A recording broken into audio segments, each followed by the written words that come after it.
This is a sports catastrophe production.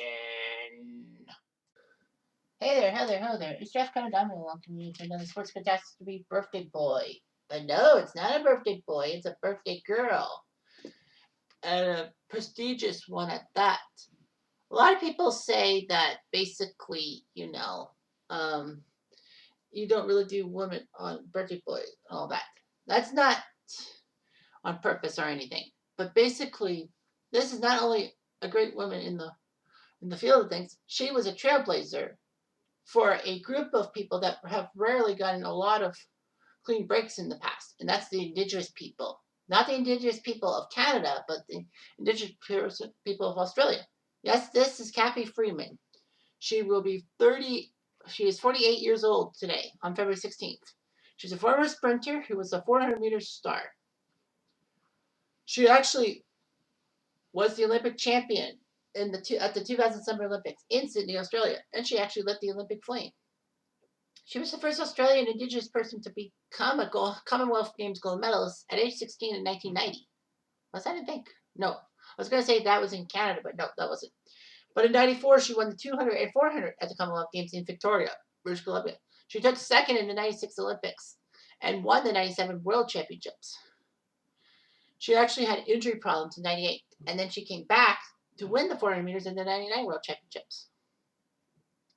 Kathy was a legend and all that, coming from the Indigenous world. In 1990, she basically helped Australia out at the Commonwealth Games in Auckland.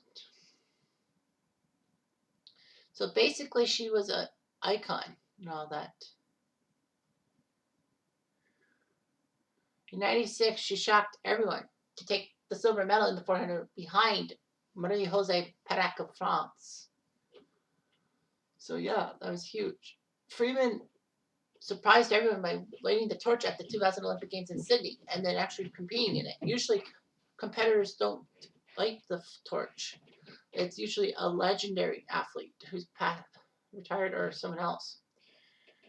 It was basically Freeman and Perec for the 400-meter title. Unfortunately, though, Perec actually left the games because of some harassment and all that.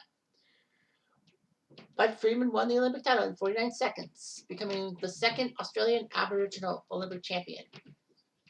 The first was her teammate in the 4x400 who won for field hockey 4 years earlier in Atlanta, Nova Paris-Newbold. Freeman took her victory lap with the Aboriginal and Australian flags. This was despite unofficial flags being banned at the Olympic Games, and the Aboriginal flag was not a national flag or recognized by the IOC. But I think that there would have been probably some hissy fits by Australia. But anyway, she got to the 200-meter final and took sixth place. She actually represented Oceania in carrying the Olympic flag at the opening ceremonies of the Olympics at Salt Lake City, joining Desmond Tutu, John Glenn, Kazuyoshi Funaki, Lech Leisler, and a few other people. Lech Leisler. But anyway, yeah. So she did okay. She even got to be part of the 4x400 meter relay gold medal at the 2002 Commonwealth Games. But sadly, though, she decided to resign and all that.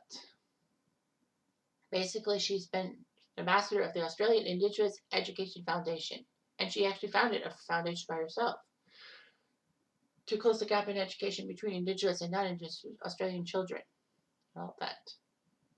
So she was born in Queensland. Her mother is of Kuku Yalanji heritage, and her father was of Biriguba tribe and all that. Yeah. So yeah, so she was influenced by racism, or experiences racism in her Baha'i faith and all that. Basically, I'm not a devout Baha'i, but I like the prayers and I appreciate the values about the equality of all humankind. So yeah, this was kind of amazing and all that. You know, she had to face a lot of prejudice and all that because she is from the Aboriginal groups, and Aboriginals in most countries are basically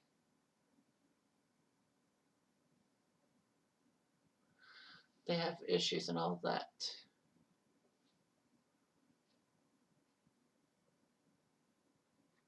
So anyway, yeah, she was a legend and all of that for people of Aboriginal peoples, and they shouldn't be like insulted about. Of course, I come from Canada when our residential schools basically took Native children out of their habitat and basically tried to assimilate them into white culture, but they still couldn't be like the white-minded people, which was sad in the fact that Canada should be ashamed of themselves for the residential schools. I know I'm ashamed of myself, but anyway, Kathy Freeman went through a lot of prejudice and she came out a national hero. Can't beat that. I'm Jeff Diamond Adu.